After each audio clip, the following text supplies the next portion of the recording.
नेर येथील प्रतिष्ठित असलेल्या लोढा कुटुंबियातील रौनक लोढा व सौरभ लोढा सीएच्या परीक्षेत उत्तीर्ण झाल्यामुळे त्यांचे नेर शहरातून कौतुक होत आहे व सौरभ लोढा यांचे 10वी पर्यंतचे शिक्षण यवतमाळ येथील स्कूलमध्ये झाले असून उच्च शिक्षणासाठी ते मुंबईला मीराबाई कॉलेजमध्ये शिक्षण पूर्ण केले। तेथे त्यांनी परीक्षा दिली व या परीक्षेत घवघवीत यश संपादन केले। या दोघांचेही त्यांच्या राहत्या घरी नेर येथे पॉवर ऑफ मीडियाचे मार्गदर्शक उदय कांतोडे व भाजपा जिल्हा उपाध्यक्षा शिवानी गोगलिया व सामाजिक कार्यकर्ता विना खोडवे यांनी पुष्पगुच्छ देऊन त्यांचे स्वागत केले। यावेळी लक्ष्मण चिरडे, सक्षम दरोई उपस्थित होते।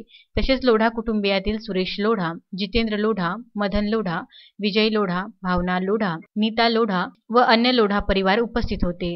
असं आहे की आज जे काही आहे मी आज या पोझिशनवर आलो आहे हे यांचं पूर्ण क्रेडिट माझ्या आई बाबाला, माझ्या पूर्ण परिवाराचा जेवढाही मेंबर आहे त्यांना जातो।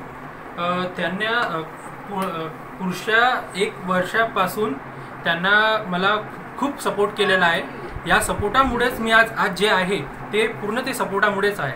म्हणून हे सीए ची जे डिग्री आहे ते फक्त माझी नाही, हे पूर्ण परिवाराची आहे, पूर्ण कुटुंबाची आहे। मग हे फक्त माझं नाही, पुरा सर्व लोकांचं आहे हे मी व्यक्त करतो। नवनाथ दरोई, विदर्भ न्यूज, नेर।